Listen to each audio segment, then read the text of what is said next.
বলি ফেলাইছে।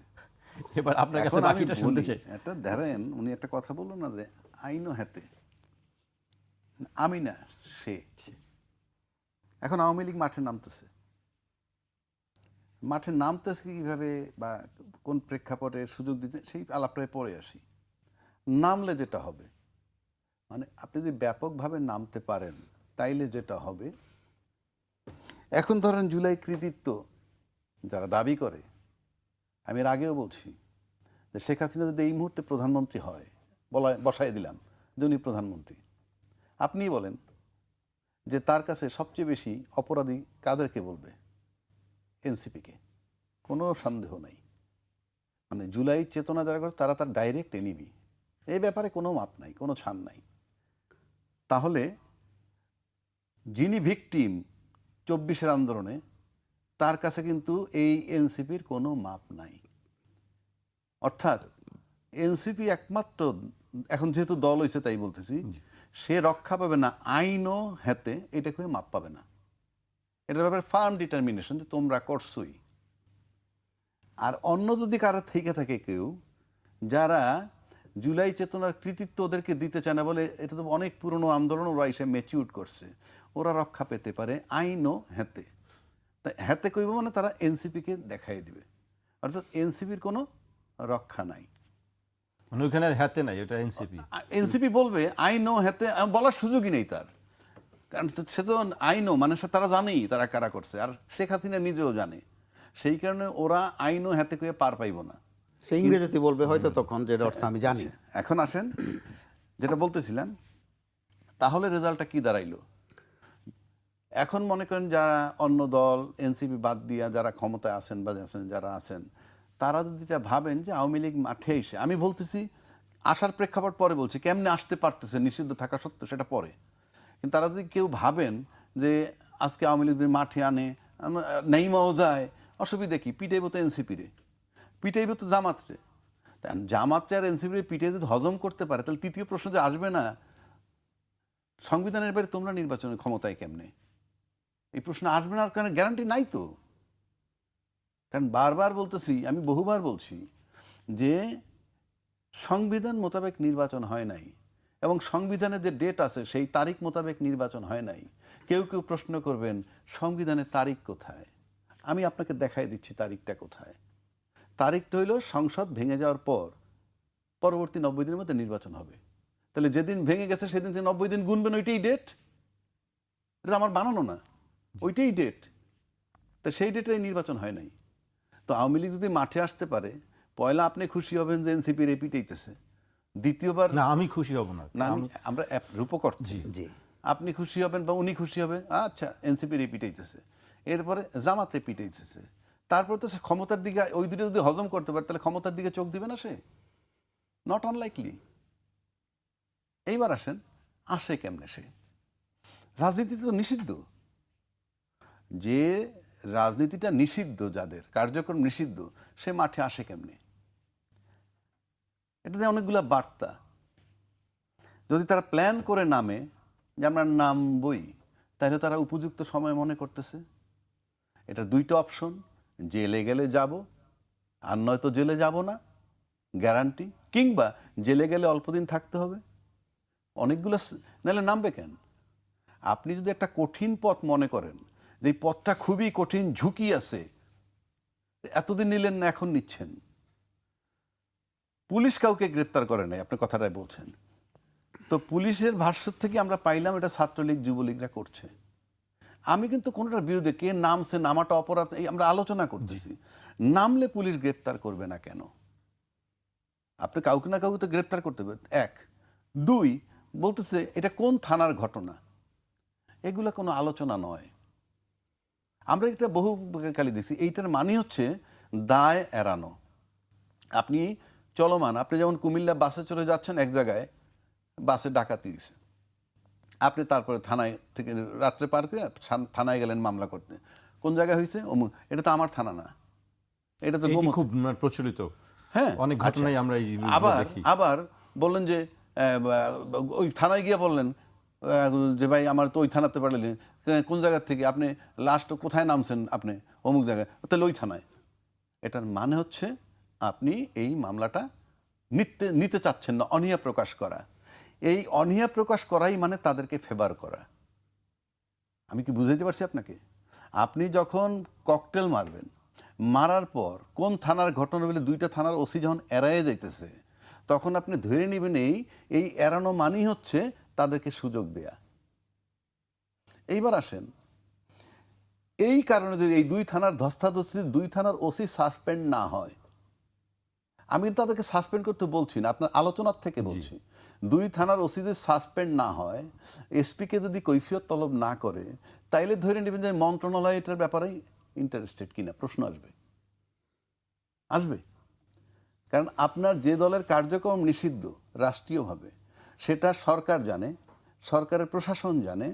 আপনি ধরতে পারতেছেন না, 2 থানার অজুহাত দিয়ে ধরবেন না, থানার ওসি যদি বিরুদ্ধে যদি কোনো অ্যাকশন নেওয়া না হয়, এসপির কাছে যদি কৈফিয়ত চাওয়া না হয়, তাহলে ধরে নিতে হবে যে অলিখিতভাবে অ্যাপ্রুভাল দেয়া।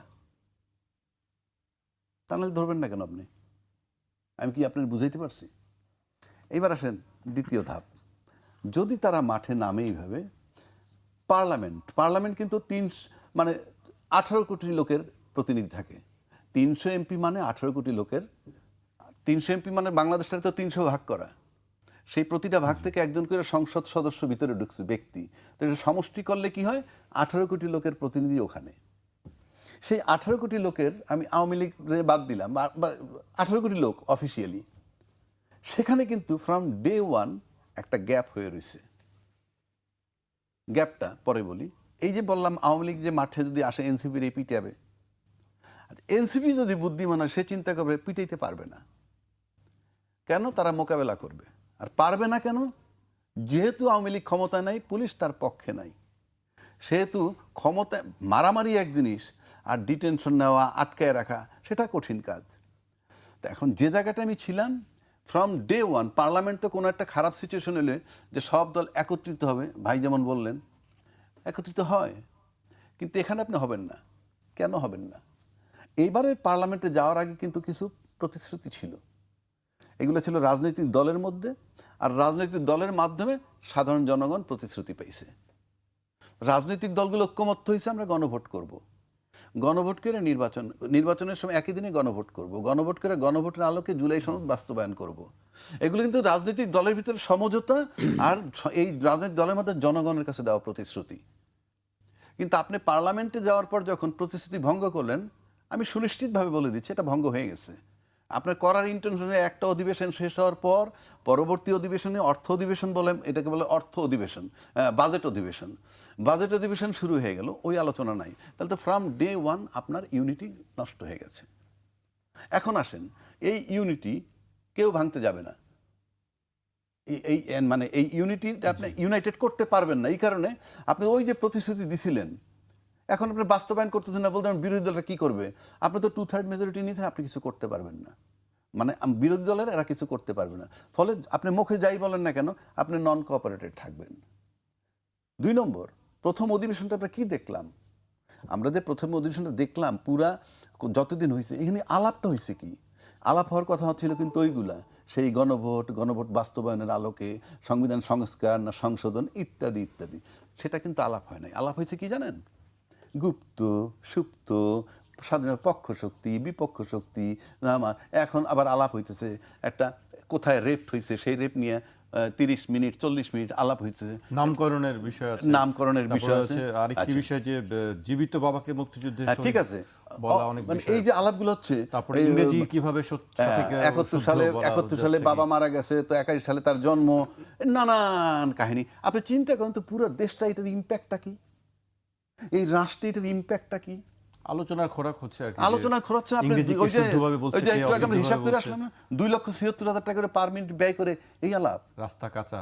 আপনি পার্লামেন্টে আলাপ করেন, যদি আপনাদের সেরকম থাকে।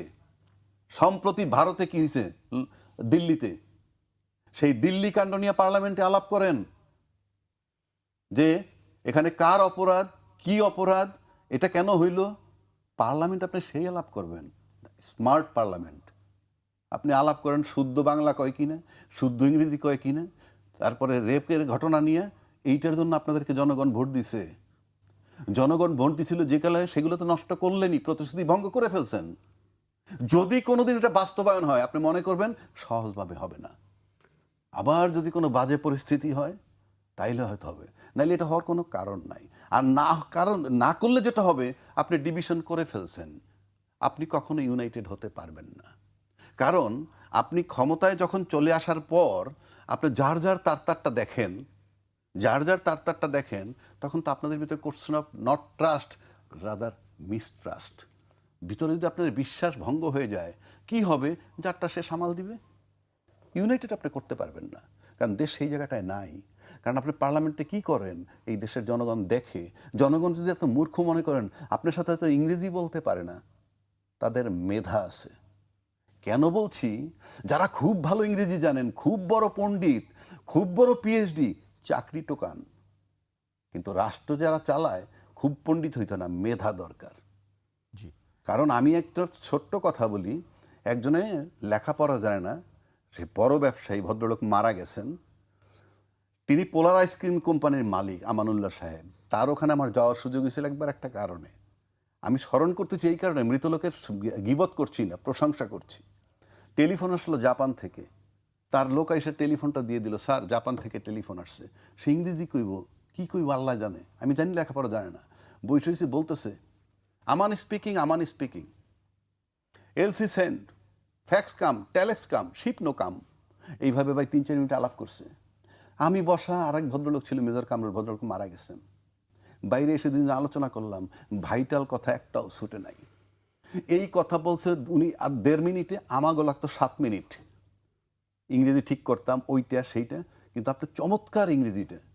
আমান স্পিকিং, এলসি সেন্ড, ফ্যাক্স কাম, টেলেক্স কাম, যেগুলো দরকার সেগুলোই তিনি ইয়েস, একদম কাজের কথাগুলো বলে এটাকে দিয়েছেন। এটাকে বলে তিনি দিয়ে মেধা। দিয়েছেন।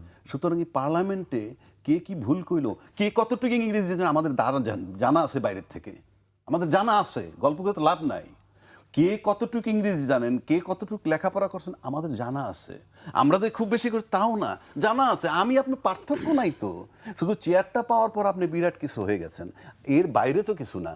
সুতরাং ওই আলোচনা বাদ দিয়ে আমি আবারও বলছি, দিল্লির ইস্যুটা পারলে আলাপ করেন পার্লামেন্টে। That is very important.